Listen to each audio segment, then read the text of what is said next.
Okay, this is how I seem to start every one of these Pithy Musing episodes going, okay, Eva. Okay, Caroline. Oh, you got the mug. Good. Got the mug. Of course I got the mug. I'm Does so the glad new it's mugs come in. Well, the new mugs, I just have to phone in with my credit card and we'll have our new mugs. More mugs for giveaways. So listen to the end, and the mugs have garnered its own little following. So just know more are coming in and we'll replenish the supply. So welcome everybody to our 4th episode of Pithy Musings, where we bring the funk back into being human. Today's episode is entitled, Who Am I? And as I indicated last time, I feel like each episode is really feeding off the next. So the first one, everyone has a story. Second was around psychological safety. The last one was around passion doesn't equal purpose. And that one got a lot of discussion. I felt like that was some depth there. And today, the next chapter in our novel we're calling Pithy Musings is Who Am I? So we never know where we're going to go. We always have lots of paper, expect a lot of imperfection, no corporate speak. But where I kind of want to start is with who we were as kids. And then we'll do introductions. Yeah. Okay, show me.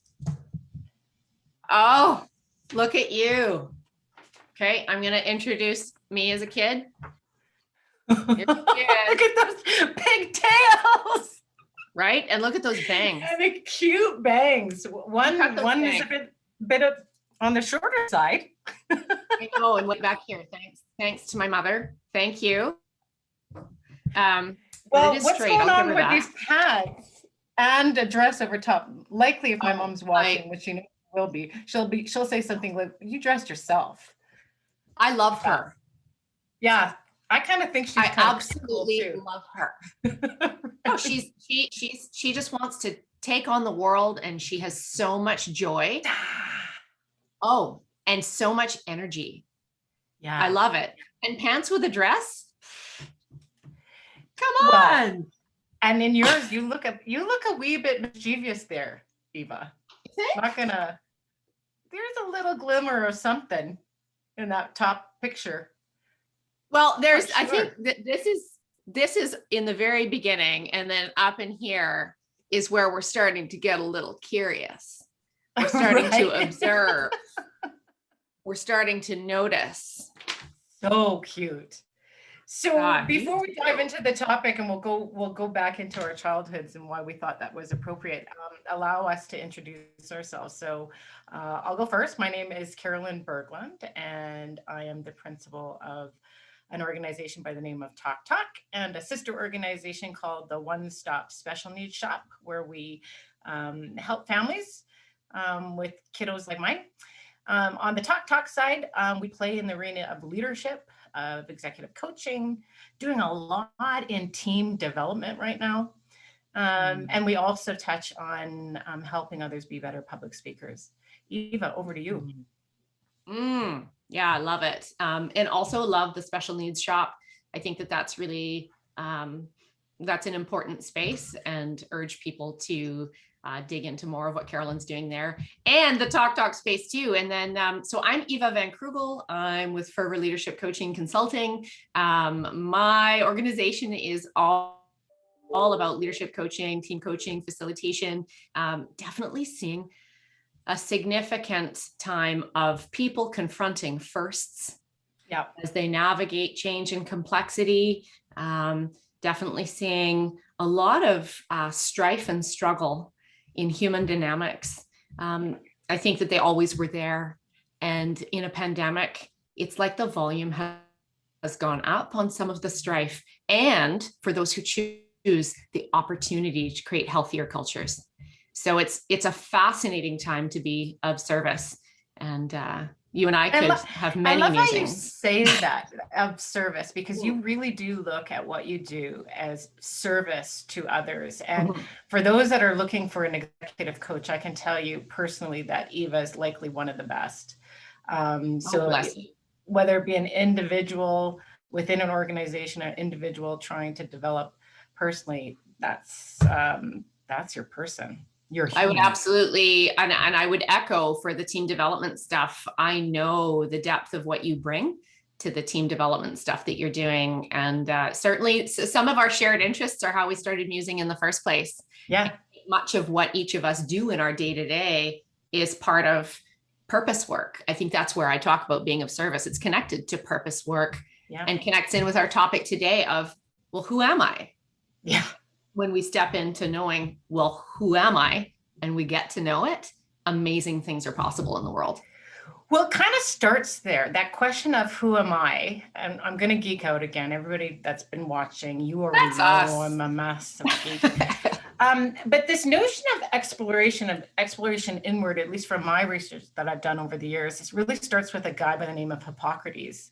You know who Hippocrates is? That dude, Hippocrates? Yeah. They're all my friends now because I've studied them so much. It's like they're dudes and gals and friends. But he's the guy that did the Hippocratic Oath, right? And he's the first, at least in history, that really looked at different personalities. Now he did it kind of in a gross way, like black phlegm, yellow bile. But it showed an interest very early on of like, who am I? Why am I here? Why are different personalities out there? And it goes through time, and it goes to all of the more famous or infamous folks like Jung. So I guess where I want to start, Eva, is like, why do you think there's such an insatiable appetite to want to dig into this, not only today, but thousands of years ago? Oh, woo! Start big. Yeah, start big. I some people will knock on the Fervor door with what they call a midlife crisis, or an existential crisis, and I view it as a self-knowing opportunity. Yeah, I think we struggle with incongruence, and we're yearning for congruence. That goes to one of the psychologists. Is it Carl? Forgive me, I'm messing it up. I think it's Carl Jung. I want to make sure and cite him properly. Carl Rogers. Forgive me. Oh, pardon. Yeah, Carl Rogers. And when there's incongruence, it's because of a lack of unconditional love. And I think over time, more and more time passes, and we start to want to connect in with, who am I and why am I here? And what is my superpower? What is my purpose place? What is my contribution? I'm lacking meaning. And I keep seeing it more and more and more. You know, it can be anywhere between the age of 30 to 55, but it can be before and after that too. There's this quest to know who we are and what we're made of. And in fact, I would go one step further and say that this process of really trying to unearth who we are never stops. It should be, let's adopt the things that we like about ourselves at this moment in time and start the process of shedding some of the stuff that is no longer serving you for whatever purpose. There's a term called positive disintegration that walks through the process of doing that. Yeah. No, I just kind of read about it. But it really, it encapsulates exactly, what do you do once you kind of looked at who am I? This is what it says. The goal then is to access that potential, keeping the parts of our identity that continue to serve us well and shedding the old habitual pieces that constrain us. This process is known as positive disintegration. And what really speaks to me about that is this is a personal, very personal, intimate evolution for oneself. And maybe we'll talk about it now, but you know, oftentimes I think we get our self-identity from others. Oh, yes. Right? Like, who do you think I am and who do I think you are? But really, is that the real question to ask? Okay, well, I'm curious. Okay. Who do we think the other is? Yeah, so Eva Van Krugel is, I see you as confident, as intelligent, as conscientious, really, really sarcastic. And I love it's like a veil over your core that is, there's not many people that make me laugh as hard as you. Like, I know we're getting more comfortable in this environment, but when we're just kind of before we start taping, I'm in stitches half the time. So I see that, and then I see you as your word of the year, you living in brave. And okay, so thank you. I'm gonna send some dollar bills your way. And what's so funny is that much of what you just shared about what you see in me, I see in you. I mean, and you know, that gets into, you know, people dynamics and who we feel a sense of belonging with, and could even go into places of soul connection and energy connection, right? Like I think as we evolve, we attract what we need, and like-minded identities. I think so too. And I, you know, and then there's also, you know, other resources like personality types. You and I are both ENFJs, extroverted, intuitive, feeling, judgers. By the way, judgers does not mean that we're sitting here in judgment. It's a whole other thing. It's about being planful. But the way I see you is, as I say, similar. And you are so thoughtful and conscientious. Your EQ blows my mind. You are so considerate. I mean, I see you in group environments and your handling, you are inclusive and just and present and so curious. I mean, you're so curious and you're such a learner. You're this avid learner about the world. And every time we prepare for these episodes, it's so interesting to see what we each come out with. I mean, we both research and look stuff up and share our thoughts and perspectives. It's this really creative endeavor, and it totally feeds our inner geeks and our learners.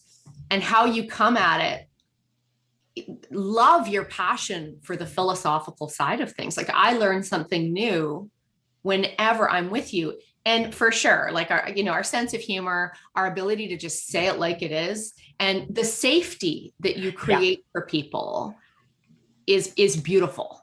So that's how I see you. Well, and it's interesting because thank you.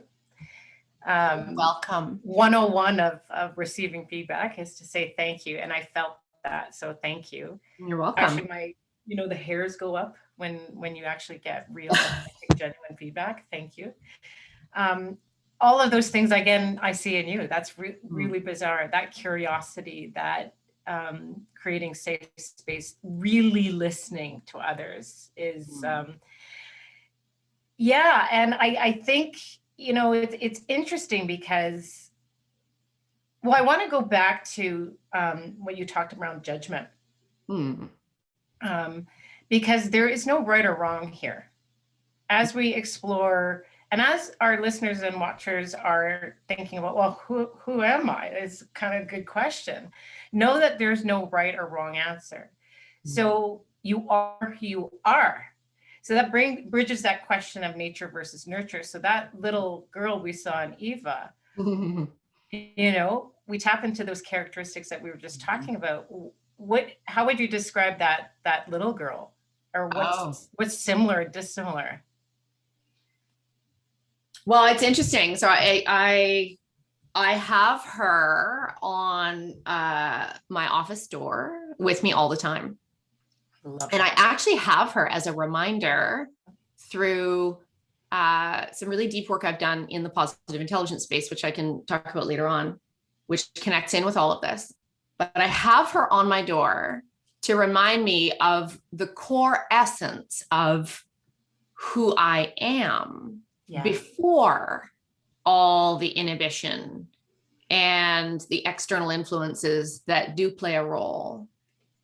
This is the purest form of this very authentic being who, believe it or not, was apparently, I don't remember, very shy. What?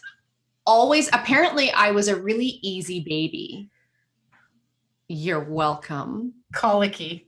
Mom and dad. Oh, you were a colicky baby? Apparently. Oh, that is hard. Hard on everybody and hard for you, little one. I don't remember it.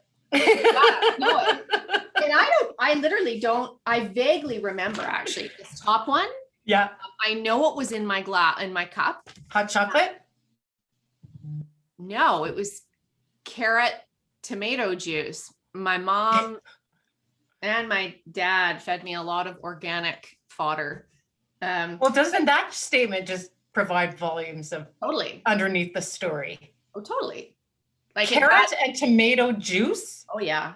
Very pulpy. And so my memory of it, my only memory of it was that it was pulpy and hard to sort of sip. Right. And I was told that it was good for me and to finish drinking that it was good for me. Yeah. So yeah, very, very shy, very, very creative. Yeah, that's all I've been told, and that I was a very easy, mellow, agreeable child. And I see those qualities absolutely in you today. They're rare when I'm so agreeable. I'm joking. My mom tells a story. And I love hearing these stories. Again, we didn't talk about this before, but my mom tells a story about me lining up, sitting on the kitchen floor and lining up Wonder Bread or pieces of bread and getting the peanut butter out. I don't know how old I was, probably 4, I don't know. And then putting the peanut butter on the pieces of bread and inviting the neighborhood over for lunch. Oh, I love that. Who does that? Oh, that is adorable. Well, the girl with the pants and the dress on and the arms up going, come one, come all. I want to share. Right. Anyways. But I think, I want to kind of go back to the theory around, Hippocrates and some of the different ways that we kind of evaluate ourselves. So there's a million different ways to do it, right? There's archetypes or chakras or enneagrams or sun signs. I'm wearing my sun sign here, Scorpio, for today's episode. Well, are you a Scorpio? Well, thanks for asking. So I sent, this is a book that I've had, I think my mom gifted me this. I know she keeps on coming up a lot here, but The Secret Language of Birthdays. And so a couple of days ago, I sent Eva her pages about by the way, we almost share a birthday. So Eva is one day before me. Doesn't surprise, we're both on the cusp of Libra, Scorpio. And you were shocked at how it really felt like you, even your favorite number. Oh, my favorite number is 4. Your favorite number is 5. It shows, it listed on like some of how we, maybe handle stress or, sensitive tummies or, or just an inherent deep love of people and care for people and things like that. It was just uncanny. It was like somebody had written a couple of pages in a book about who I am. Yeah. And so then we also started talking about our dreams. There's a gajillion resources out there that would explore who we are. And that's kind of the personal side. But if we look at the professional side, right, you've got personality assessments, you've got positive intelligence, as you were talking about, you've got Myers-Briggs, you've just talked about MBTI, there's Hogan, there's a gajillion disc out there. And still this big appetite, just like thousands of years ago. So what's the benefit, do you think, of really unearthing that from both a personal perspective and from a professional perspective? I think, and I'd love your perspectives as well. I think all those assessments, I think not all assessments are created the same, nor should they be. I think there's a place and time for assessments. I think that some assessments offer directional insight into some of our core strengths or ways of being in the world, or preferences or tendencies, and areas that we may wish to develop or evolve or grow. So I think, there's certainly a place for those things as directional insights, and we can choose to harness what we wish. Where I think, knowing, I'll give a personal example. I think all these years of life and experience and learnings and choices and influences have without question shaped who I am, who you are, who many of us are. I think later on in life, I've finally come to a place, and it's most certainly, I'm here to say, I think the 40s are the best, most kick-ass decade, but then I'm told apparently the 50s rock, then I'm told the 60s rock, and they all rock in different ways. The 40s for me, and as I inch my way very close to entering the new decade. Hey, I'm older than you. It's okay. We're in this together. Not by much, I don't think. Yeah. As we inch our way there, I have definitely made conscious choices to really, I had those nagging feelings in my gut and in my heart and in my mind that there was something deeper, and that I needed to call on it and tune into it and live in it. Yeah. I kept dismissing it because I'd thought of status and achievement and salary as so important to be who I was. These are all external influences, yet my internal being had a yearning to go deeper and to live into my values, to understand core purpose, and to dag nabbit, basically go, here's who I am, and made major changes in life and career. And I'm confident that there are people who went, I think she's lost her mind. Yeah. She walked away from a great executive job at a bank, and now anyway. And I let go of what other people thought, and I stepped into who I am, and I'm owning it, and I love it. Can I read you a quote? Yes, please. Dr. Heshmat says, few people choose their identities. Instead, they simply internalize the values of their parents or the dominant cultures, i.e. pursuit of materialism, power, and appearance. Sadly, these values may not be aligned with one's authentic self and create an unfulfilling life. Well, you crashed through that. And it's been, hey, welcome to working from home. Can you hear my dog? The puppy. Yeah, that's right. She's joining us for this episode. But yeah, so I think, but it's been hard and gritty, and taken courage and letting go of the power of those external influences. So I share that as an example to illustrate why I think it's important to examine who you are. Who are you on the inside, and how can we create congruence on the inside? And how do you belong and stand in the power of who you are in the face of those external influences, so they no longer drive who you are? I think when we can actually do that, and it takes work, learning, development, sometimes healing, community connection, we can show up in the world with so much more sense of meaning, belonging, contribution. We're stepping into the power of who we are in the world and in relationship with ourselves and out there. There's something incredibly powerful and important. And then you get to define what your sense of fulfillment and success is. You get to define what success means for you. I wonder, as I'm listening to you talk, if the better question around who am I is, how would I like to experience my life? And what do I need to, yeah. How would you like to experience your life based on who you are? As Caroline? Yeah. I think I think I'm on the right, here's where I land with that. As I said earlier, this is an ongoing process. So you were talking about the 40s being the best and then the 50s. Like, I agree with that. I think if you continue to ask yourself the hard questions, look inward, removing the stuff that isn't serving you, continue to hold on the stuff that is serving you, you continue to morph into the identity that you're supposed to be. I don't think it ever stops. You know, it's interesting because in the leadership work that I do,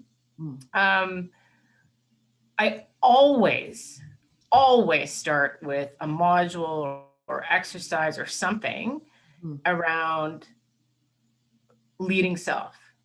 And that exercise, exploration, and we often use one of those psychometric tools that we talked about, you know, DISC, Hogan, like whatever it is. And I don't actually care which one is used because they all really kind of serve the same function, just like Hippocrates was doing back 2000 years ago, which is to say, okay, what are the things that I naturally do well and that I want to keep? And what are some watchouts? That's right. Some, again, and I said this before, but I want to make sure it's anchored for our watchers and listeners, is that there is no best way to be. So when oftentimes people get one of those assessments, personality, I hate the word test. Yeah, it's not a test. They try to they do this inner conflict around, well, I want to be more there. And if I'm going to be a senior leader, I should be in this bucket. And the truth is that that's not the case. You are who you are. So we just told a couple of examples of when we were children. You, as a leader, your job is to figure out who you are as a leader and develop that. If you think that Obama is great, but you have the opposite style, that's not going to feel right, you know? Yeah, well, it reminds me of that expression, who you are is how you lead. And I would add, who you are is also how you live. Yeah. And I think more and more we're starting to look at whole person philosophy. Certainly in my work, I look at it, you are a whole person intertwined. So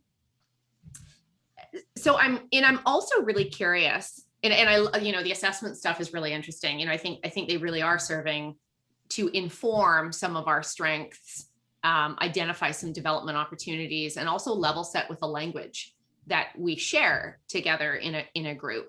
But I think they're indicators. One thing that's really, really interesting that gets to that incongruence comment I made earlier, which is, why is it through an assessment or if somebody's had a performance review, 98% of it can be absolutely wonderful and worth celebrating and an informant of the gifts that you bring to your day-to-day. Why is it we zero in on the one or two things that are constructive or need to be developed? We immediately go straight to what's wrong instead of celebrating the gifts. And I think there's something in that behavior that also inhibits. We're very hard on ourselves. Our inner judges are absolutely brutal. And I think judge ourselves and others and circumstances, and I think inhibit standing in the power of who we are fully. I mean, some of that language is going into the positive intelligence work, which I'll just say it. So positive intelligence, really interesting work from Shirzad Chamine, who's a neuroscience researcher, former chair of the Coaching Training Institute. He's done an incredible body of work and research. There's a book out there, lots of content on positiveintelligence.com. And there's a group of us around the world who are pioneering to go deep in the work and certification. I'm almost done. Thank goodness. Sorry, Shirzad. It's one of the best things I've ever done. It has been a huge, huge journey and a really important one personally and professionally. The idea is that, and I know you've played with the saboteur assessment, You can also do the saboteur assessment. Anybody who's watching, listening, you can go to positiveintelligence.com/saboteur assessment. You'll find it, and find out what your top saboteurs are. The saboteurs are based on how you were raised. You know, they honor you were born as you are, but how you were raised, cultured, socialized with time. Yeah. So there's the internal core being, and then there's the external influences with time. And it identifies of 9 different saboteurs, which aren't all bad, but they really can get in our way when we don't harvest them in positive ways. And we let the judge take them all down. So the saboteurs are things like stickler and victim and hypervigilant and hyper-rational, pleaser, restless, avoider, hyperachiever. And so, yeah. So let's play with that for a second, just to show some reactions one would have in this exploration of who am I, using different assessment tools, including positive intelligence. Yeah. So you refreshed my memory today that my top 3 saboteurs are stickler, restless, and hyperachiever. Yeah. Holy, that doesn't sound great. So, right, the immediate reaction when you do one of these things is to go, well, no, that's not me, right? Is it? And I would suggest for people that are watching and listening that it's not a negative, it's an internal exploration. So when I say stickler, apparently that means perfectionism and a need for order and organization taken too far. Wow, it's actually right. Yeah. Yeah. Well, Again, it's holding that mirror up and saying, who am I? Do I want to continue to behave that way? What are the ramifications for continuing to do that? Yeah. How is that then being interpreted by colleagues in which I work, clients in which I work? Is that something I really want to continue? So again, it's that art of, looking inward is a very intimate and personal experience. Although you and I have given each other our lens on what the other person looks like, ultimately this is self-work. Really hard individual work. And it can be transformative. And in the context of this, so stickler, restless, hyperachiever, in the work, I mean, stickler has amazing, and when you do the assessment, you get some reading, so you do have some context. Yeah. And stickler has some amazing qualities that serve. So does restless. You're constantly curious and constantly wanting to learn new things, and are an amazing multitasker. Hyperachiever. I mean, wow, it's no wonder your businesses are thriving because you are just so driven to achieve. So there's gifts in these, the saboteurs. It's that sometimes the saboteurs can have us hijacked by the lies that they tell us. Like for stickler, it needs to be perfect. It's almost midnight. I'm completely exhausted, but it needs to be perfect. Total standards of excellence, the Caroline way. Whereas when we grow what's called sage capacity through the neural rewiring, we have the capacity to reduce the judge side of it that's pushing us too far and causes us to then go, 80-20 rule. 80% of the time I do the best I can with what I have, and I have to cut it off at 10 o'clock because I got to go to bed because I got a big day tomorrow. And I'm just going to have to let go. Yep. The 20% is I'm going to battle my way through this because the stakes are high and it's important to me to do this. So we grow sage capacity versus judge capacity, and these can become incredible gifts versus hijacking us. But it's inner work and it's lifelong work. What's your saboteurs? In order, pleaser. I like to make my people happy. And I like to keep the peace. Yeah. And hyperachiever is next. Yep. And stickler is next. So you and I share 2 of those saboteurs. And I'm sure we could rattle on about how they serve the business and the world and our beings and all of that. And I'm sure we could talk about ways they hold us back. So my next question for you is, whether it's the saboteurs as indicators that make us, that sort of give us some labels of who we are. what made you who you are? Like, what are some of the influences before today that made you who you are, or that make you who you are? Yeah, I think there's two sides of that coin. There's the good stuff and the bad stuff, right? So if you think about, I mean, that's why we started Pithy Musings with episode 1, which is everybody has a story. Can I offer a reframe? Yeah. In the positive intelligence work, we talk about who knows what is good or bad. Good can be perceived as a judgment. Bad can be perceived as a judgment. What if something is a gift or an opportunity? So some things can be hard. They're just hard. There's some things that aren't gifts and opportunities, like death of a loved one. That's just hard. Or someone who dies of an illness way too young, or suffering. It's just brutal. It's hard. And then how does that shape your identity? Yeah. How does that shape who you are? Okay. So the hard stuff, the positive influences and the hard stuff, what are some of the things? Yeah, I mean, I'll be vulnerable. I'll say that, I lost a parent, very close to my 13th birthday. That changes you, right? You're just a baby. You're so young. Yeah, that really does. And I think, like, how did that event change me? And I think it just created some independence. So I think the blueprint of Caroline did get changed through that event.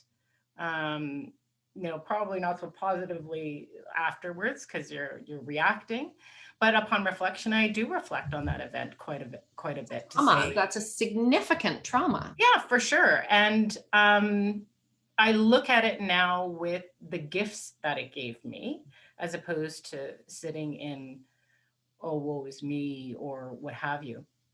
So that's a pretty big one. On the goods, but there's so many good stuff too that shaped who I was. I think I was talking about in the last episode of the report cards where, teachers were calling me sparkly. I think that's your word for the year, sparkle. I know. Pretty great. I think about coming out of university and working for Kellogg's. Hello, Kellogg's peeps. Amazing. Listening. And it was such a great experience. I wasn't there for very long, but you talk about community. I was in Winnipeg at the time. Sandra Rajos, if you're listening, she was my coworker.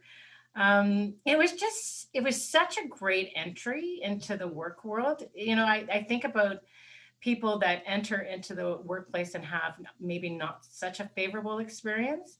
It really energized me. And, I was one of those people early, like I couldn't wait to get out of bed and go to Thunder Bay and stock cereal on the shelves. Like, it was just a ton of fun, but it really was an important anchor for how that's the barometer of what the working life should feel like, both from a colleague perspective, but also the work, and then meeting, life partners that, are real soulmates. That's big stuff that really changes the blueprint of who you are. So definitely. I'll turn the disco balls back to you. Wait, disco balls. So one more disco ball for you for the moment. I want to be sensitive of going back to a hard place. However, you mentioned that there were gifts and learnings. Can you mention just one or two things that are gifts that came from tragic loss? Well, and there's we all have a story. So that's one story out of there's probably a lot more in there. I think for me, it's about creating, for me, I know I became more independent as a result of that event. And it's the independence that I see in myself that I really admire. Right. So that would be an example. Well, I'm imagining that little girl standing on her chair with her arms up in the air and that beautiful smile on her face. And she's like, here I am. Here I am. I'm owning it. And it's beautiful. And I I see that in the strength of your independence. Yeah. I think, again, every event creates its causation, right? It's like playing pool. You hit one ball, it creates a reaction. You hope. Both positively and negatively. So you were talking about recognition earlier, like 60% of employees working don't feel like they're recognized.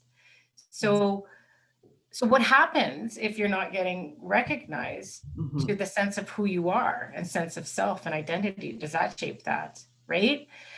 So I'm very cognizant today at 49 on the eve of, not quite the eve, but of 50, is that my actions towards another might have an impact on their identity. This is big stuff. Oh, yes. So disco balls, back over to you. I love that. Like, I love that there's what I think I'm hearing is that you're claiming a sense of responsibility on how you show up in the world, because there's a ripple effect. Yeah. And I don't think I knew that even 5 years ago in the gravity in which I understand it today. So see, I love that. It's not just the internal sense of fulfillment and success and all of that. It's also in relationship to another, and in relationship, in community, family, all of that. I think there's a deep piece of that. I have a responsibility to understand who I am, but I also have to appreciate that this person that's sitting across from me is also trying to unearth that, and that I might have contributions by either positively or negatively in that. Income, psychological safety. Yeah, right. Yeah, don't get us musing on that one. Yeah, go ahead. Yeah. Okay, I'll take the disco balls. Yeah, like I mean, and again, I don't. It's not good or bad. It made me, so much of who I am, fiercely independent. I mean, I had all sorts of really interesting influences. I had parents who split up at the age of 3, a mom that was very sick for a long time. And so I lived with mostly my mom. My dad's always been part of my life. And both very creative, fairly eccentric people. You can probably get that sense from my background here. There's influences of, I'm also very close to my stepmother, who's a poet and an author. So Linda Rogers, who I adore. And she, the influences of each of these people certainly take shape in who we are. But in being primarily raised by a single mom, my mom often being sick and often in bed on weekends and having to call in sick a lot, I learned, and I'm not like, woe is me, that was really hard on her. Yeah. And then there is a byproduct of that of, my brother and we learned how to vacuum the house and make dinner. I was making dinners at easily the age of 7. I actually really love the kitchen. I don't resent the kitchen. I love the kitchen. And I wanted to make my own money. And I started doing like roadside selling rocks and strawberries, which I think we've talked about before, and wanting to do like, ballet skits, donations, because I wanted to make my own money, because money was always very, very tight. Yeah. And so I think I had my first real job at a pizza place cutting ham and onions, and then I got a promotion to go to front of house and start bussing tables. Yeah. I know I'm going on a tangent here. No, there's no tangents. But I remember, I was like, I really want to bus tables. It's hard cutting ham and onions on your own in the back. Right. But I was actually working illegally. I was 12, but my mom knew that I was really fierce and independent. And so I would go and she said it would break her heart, and she would be like crying because she knew that I was crying from the onions, but I was so determined and nothing could stop me. And she just needed to let me go and express that. And this lovely, pizza shop owner let me in. So front of house, I get my promotion to front of house, and I walk up to a couple. I remember it. And they're finishing, they each have a slice left each, and they're finishing it. And I go, so I'll just wait while you finish those last few bites, and then I'll clear your plate. So I stood there waiting while they were finishing their bites. anyways, I got a demotion after that. And I was sent to back of house. But again, that was a real, how are you supposed to know at 12, right? I know. I mean, if I was the owner of the shop, I would have been like, hey, just in the future learning. But so I was sent to the back again. But so, you know, all these different things shape us. I mean, I was bathing elders. I was bathing seniors at the age of 18 for a couple of years. So, I mean, same question back at you around, I mean, that's hard having a mom that's sick all the time. Like, how does that then shape who you are? Where you have to take on these adult responsibilities and you're vacuuming the house and making dinner. And my brother and I grew up way, way, way too fast. And you would see both, he would say the same thing. I mean, we're both incredibly independent. I had a grandmother on my father's side, Grandma Helen, pumpkin harvest queen back in Santa Rosa, California in the 50s. And she always said to me when she was around, she always said, I think I must have been 16 years old, every phone call, don't ever rely on a man, be independent. No disrespect to men, and no disrespect to anyone who does rely on a partner and that's what they need for them. Yeah. Grandma Helen. Is this the one in Hawaii? Who was with the Elvis impersonator, who was dating, she was 93 and dating a 56-year-old Elvis impersonator. And for her 93rd birthday, we're at the Red Lobster in a U-shaped table and all his friends show up and they're Elvis impersonators. I mean, it was a kick-ass birthday party. So there was a woman that really knew who she was. For her to never leave a conversation with you without having this soundbite, that's rooted in her own experiences, right? That she wanted to impart on you. Oh, definitely. Without question. And so there were a lot of gifts too, right? So all these, I'm sure you and I could share and muse, and there's so many fascinating paths in life, career, upbringing, social connections, cultural influences, all of it combined. I mean, it's also taking me to this thing that I was looking at in preparation for a conversation around. It's actually framed as, a diversity toolkit, a guide to discussing identity, power, and privilege. It's a really interesting resource from University of Southern California, from their School of Social Work there. But what it talks about is, not only do we have sort of the nature nurture stuff and some of what we've been talking about as influences in who we become, but it also explores, gender influences, religion and spirituality influences, sexual orientation, race and ethnicity, and socioeconomic status, which, and age, which all come together as well and inform who we are. I would say, we are very privileged. Yeah. I mean, the influences that we have here compared to the story of someone in a developing country. Yep. And who they are becoming. Wouldn't it be interesting to ask someone in a developing country, a woman with less access to education and resources, who do they think they are? Yeah, you raised a brilliant point, right? Because this is all of what we're really talking about, this introspective look, mirror, let's look inward, is really through the lens of privilege. Mm-hmm.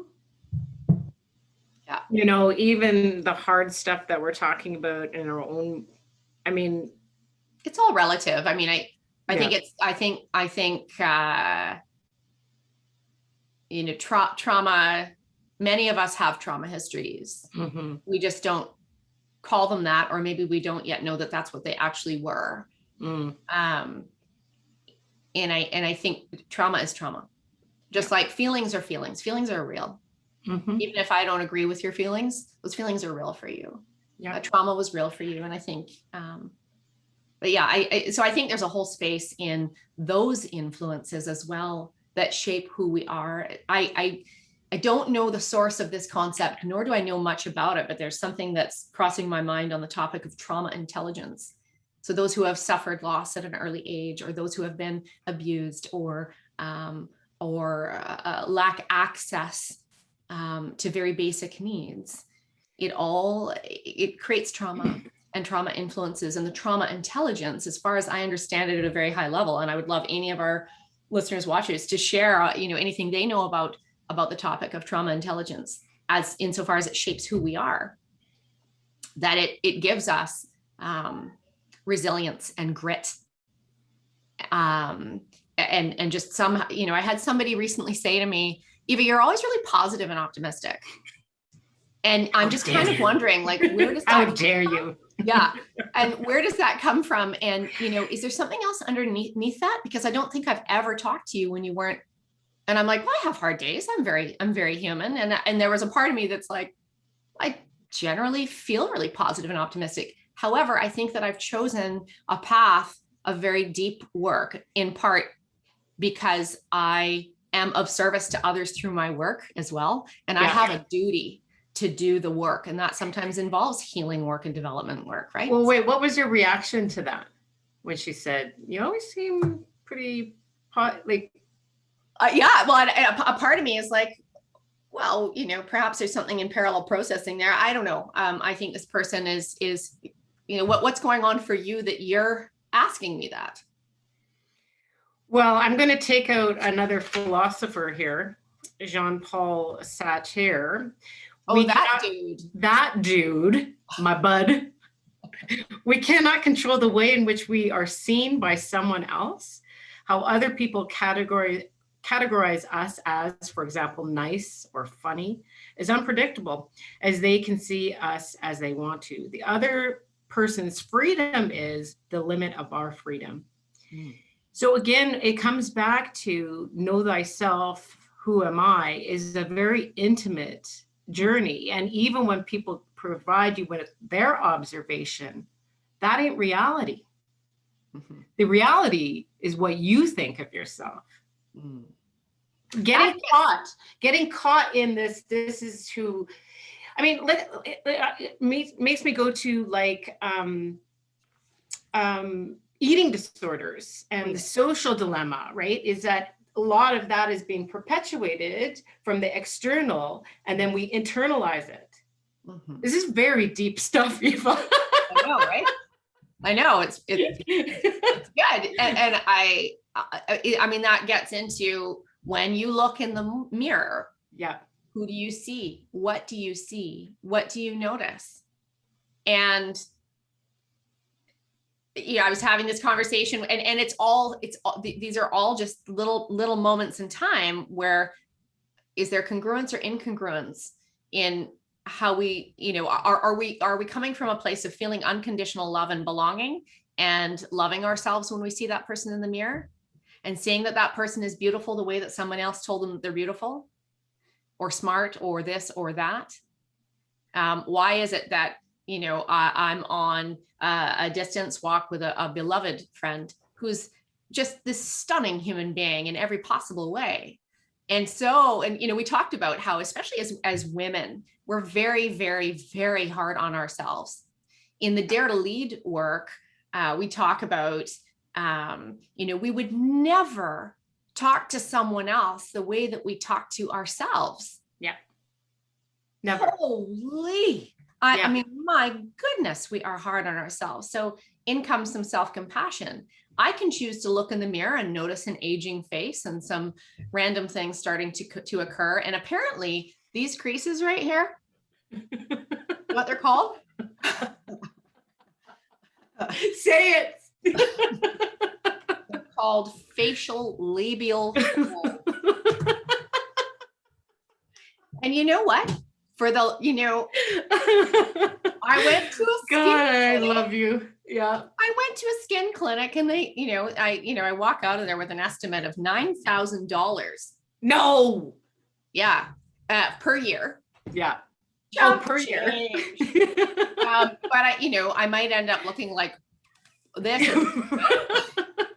I don't know. Everybody they need to do with their faces. Yeah, no judgment. I chose not to do anything, and instead, use reframe and go, yeah, I got some lines here. The things are changing. I have laughed a lot. Yeah. Laugh lines. Right. Yeah. Right. So anyways, but it still it's ongoing work. We, whether it's appearance and whatnot. Yeah. And then there's that struggle of, this is cosmetic versus the internal work. Where do I land around all of that stuff? I get it. I struggle just like you. And then it goes into another realm of like imposter syndrome, right? Which is. I'm glad you're bringing that up.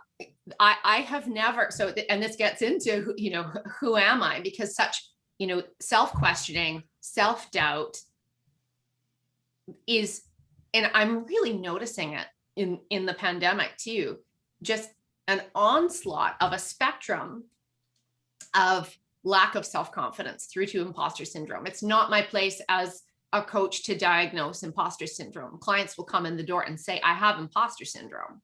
Wow. And it can happen. It's happening in the C-suite. What is going on there that we have, for some, crippling self-doubt?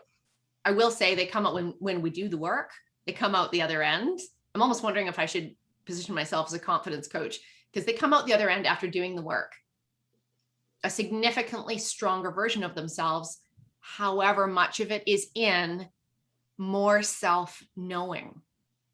And it is, yeah. I think that the leader behavior, and we've talked about this before, but I think it's worthy of punctuating again, the leader behaviors and competency skills of today in pandemic and post-pandemic look completely different than the leader behaviors, competency skills before this thing unfolded. And where the who am I comes in is, well, why am I not naturally being empathetic? Why am I not naturally being vulnerable in these moments? Why am I not consciously trying to bring the human to work? I think we've always needed those things.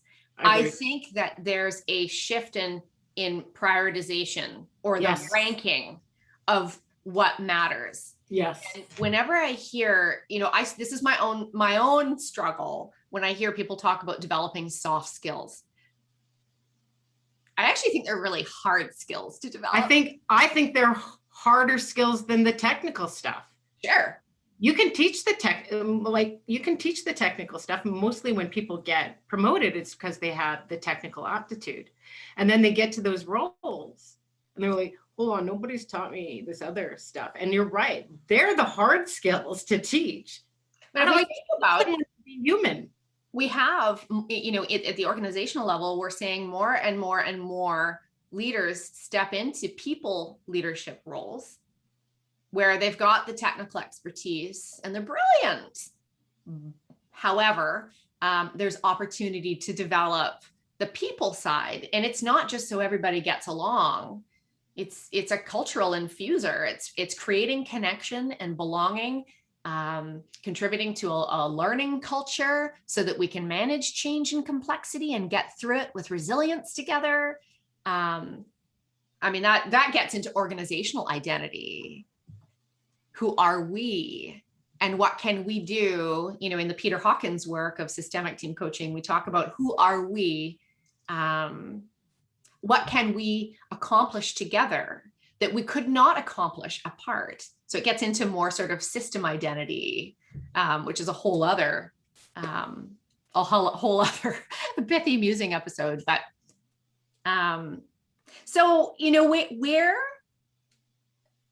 we've talked about a lot of influences and importance of learning about who we are. Where do we want to go with this? There's certain, do we want to dig into some of the resources that we see out there in the world that can support getting closer to that self-knowing, recognizing with the caveat that it's ongoing work? I don't even know how long we've been doing this. Has this been 3 hours or 5 minutes? Okay, honestly, I haven't been keeping track. Yeah. Well, so, and I think, I think if we try to wrap up in the next sort of 5 minutes, I think and what's really funny is in our last episode, we said, we're going to try and make it for under an hour. And it ended up being a little over an hour. And I think my beloved husband, Jack, pointed out, he goes, I think it ended up being 6 seconds shorter. Well, what I will say, I think it's worthy, again, Pithy Musings is not just about organizations. It's also bringing in the individual. So again, looking at the human as a whole individual. But for my leaders that are listening, why knowing thyself, as my beloved Socrates, Aristotle also said, or Socrates said, the unexamined life is not worth living. I think we can interpret that in different ways, but Aristotle said, know thyself. For my leaders out there, why this work is so important is, unless you do the hard work of figuring out your personality, identity, and leadership style, you are going to lead en masse. And I will offer you this. If you lead en masse, you are going to alienate a good portion of those that report into you. If you lead to the individual, customizing your approach to each individual, people then feel heard, recognized, seen, all of that.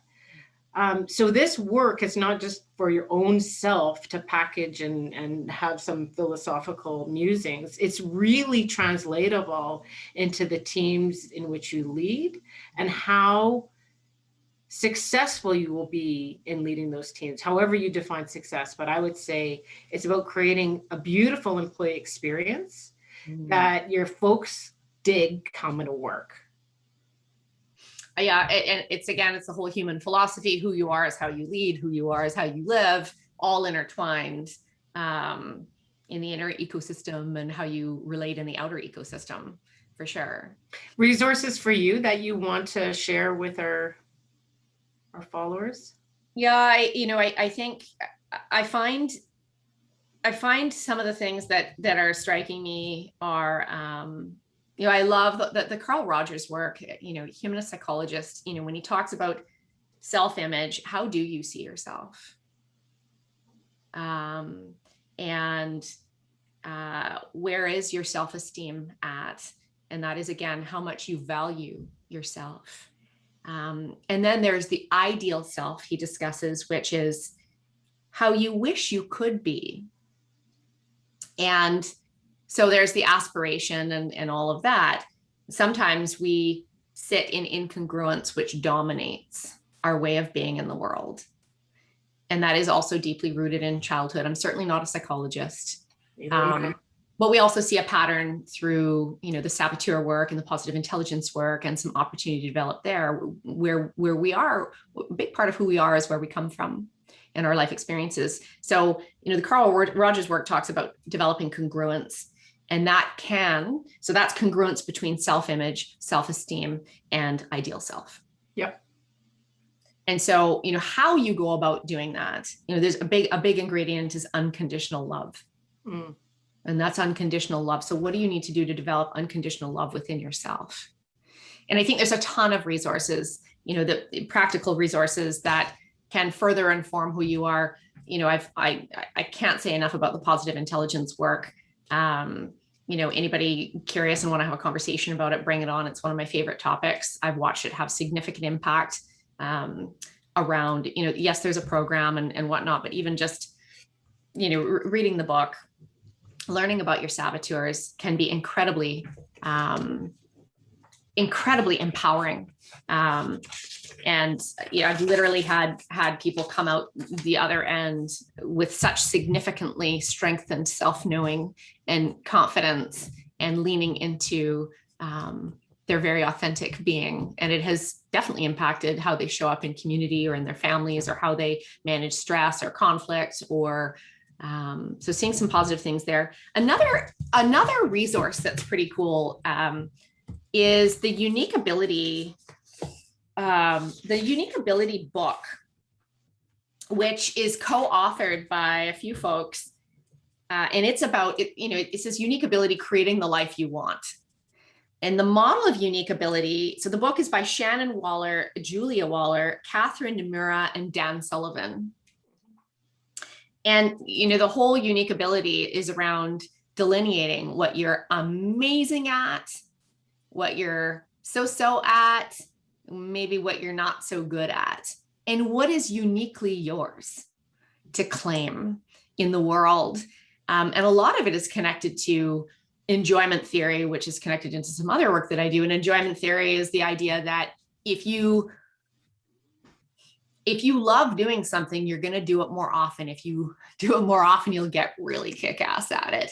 If you get kick-ass at it, there's external affirmation, which can feel positive, and internal reward and fulfillment that comes of doing it, and on goes the cycle. So it's uncovering what your unique ability, or plural, may be, which can be, again, is it the destiny or the destination? No, it's an informant.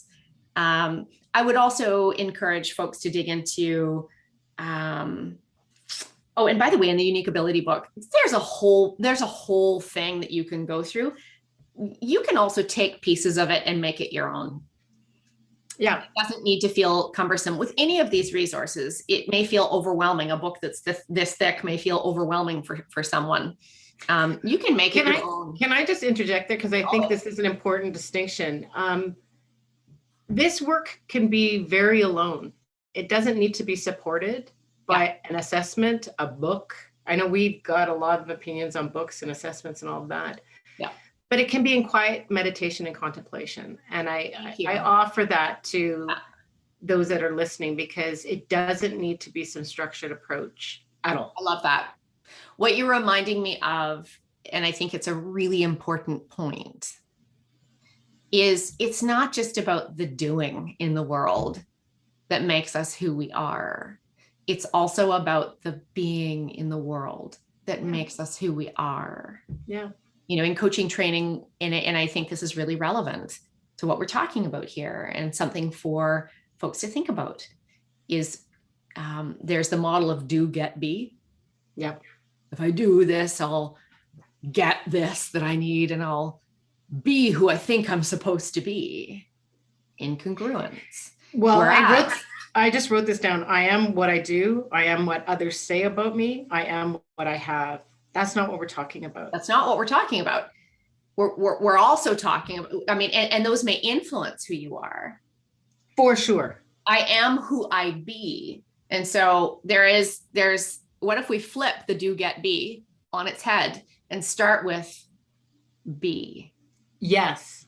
Then, I can't remember. Is it do, get, be? Is it be, get, do? Or if I be who I need and want to be, I can get what I may need, and then I can do what I need to do. I was thinking as you're talking, I am what I do. Like I've had that experience. Totally. I am a global sales, whatever, right? Oh yeah. My entire identity is, attached to that. Totally. Yeah. Yeah. And I think we are cultured and socialized. Yeah. That title and status and salary and the personal brand. I'm not saying that those things aren't important for some people, depending on your values, but I think much of what we're talking about is rooted in, self-knowing is connected into knowing your values. Knowing what your sense of purpose is, which is a really important exploration in this work as well. Yep. Understanding, acknowledging, honoring, and celebrating your unique strengths. Yes. And, one of the things I know we talked about in terms of additional takeaways for folks, and coming back to that being place.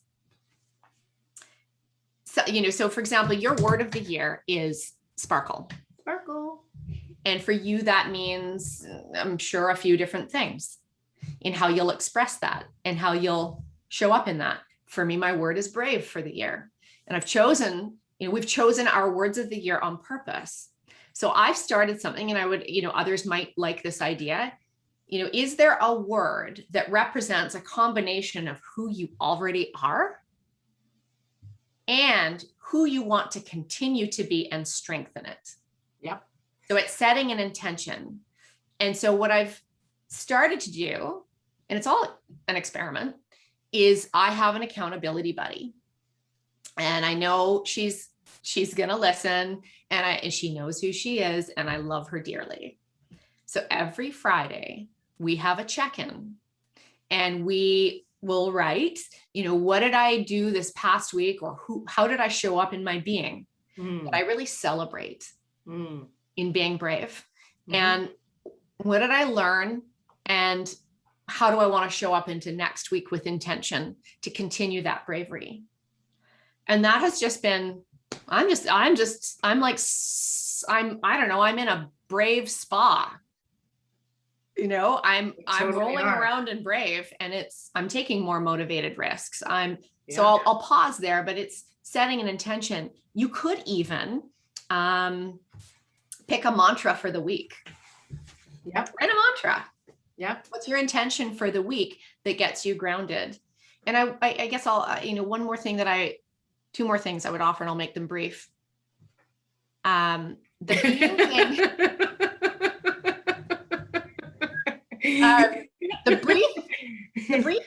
the being thing is really important. And we're also watching people completely burn out, doing what they think they're supposed to be doing, being who they think they're supposed to be being, not honoring or being congruent and loving themselves enough to draw lines, healthy boundaries, and to choose what they need more often. And how might you, listeners, viewers, weave in on purpose, without apology, just a dose of more being? So what is being? It can be meditation. It can be having quiet time, sitting up on the top of a little mountain in the sun. It can be being on there are ways of being to just calm, get grounded. So for some people, yoga is being, not doing. So what is it that you would qualify that allows you to sink into being in the world? Because I, from experience, I gotta tell you that when you create that space, your doing will rock this world. Yeah, and I would add to that I've been saying lately to some clients that I work with that busy is the new swear word. I'm so busy, right? Oh yeah. So, but I'm going to use it here. Despite your busyness, quiet reflection is important. And it really is not necessarily even about surroundings. It's about doing that inward work that we've been talking about, and saying, what do I want to keep? What do I want to shed in order so that I can be who I want to be? I kind of see the analogy, it's an old analogy, of the sturdy oak tree.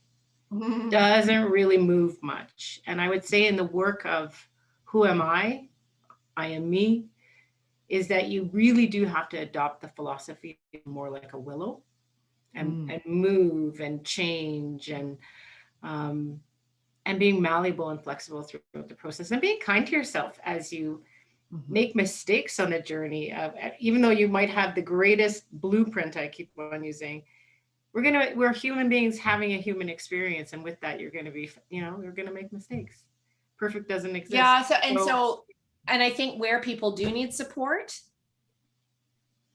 I think it's really important that, some people will be comfortable, doing some of their own work, self-work. Some people may choose to work with a therapist or a counselor, where there is stuff that needs to be healed. Yes. In order to shed some of the weight of what spiritually and psychologically can really bog us down. Yeah. Some people will choose to work with, coaches like you and I. It can, that can certainly help. So I think with that, we're going to wrap up episode 4. We did it. We always do it. And I really want to thank everyone who, we have had so many members of our communities come to each of us and comment. It can be clients, friends, members in community, family, who have come forward and have just been such supporters and such advocates of us continuing to do what is really courage work. This is courage work for both you and I. But we really love it. It's totally aligning with what we need to be doing and want to be doing in the world. And it's such a gift to do it with you. It really is. So I'm very honored to be here, and I just appreciate everybody's support. So stay tuned for episode 5. And before we close it out, we are going to do a mug draw, and I'm going to say with the caveat that we've just ordered new ones, so it might just take a few days before they come in. However, I want to offer for the first 10 comments that we see on the Pithy Musings YouTube channel for episode 4. YouTube channel, not LinkedIn. Not LinkedIn, the YouTube channel for Pithy Musings on the episode 4. If you can share the most compelling thing that you learned from this episode, that's all you got to do. And then we'll do a random draw from the first 10 comments, and you're going to get one of these. And so we don't know what episode 5 is going to be. That's right. Sweet looking mug. We don't know what it's going to be. We never know what it's going to be. And that's part of the creative fun. But here's the deal. You want to keep putting the funk into being human out there in the world and community, at work. Please subscribe to the Pithy Musings YouTube channel so that you don't miss a beat. We'd love to see more of you there. We're seeing it climbing and growing, and we're here for you. So please subscribe, share it with your friends and coworkers. And also the funk and disco playlist. I still don't get tired of it. I was listening to it this morning. Spotify. Go to Spotify. We have a playlist on there. If you have feedback, questions, ideas, musings, you can reach Caroline on her contact page on talktalk.ca. You can reach me on my contact page at livewithfervor.com. And wait for it. Until next time, stay pithy. Stay pithy. Keep musing. Thanks, Eva. Thank you.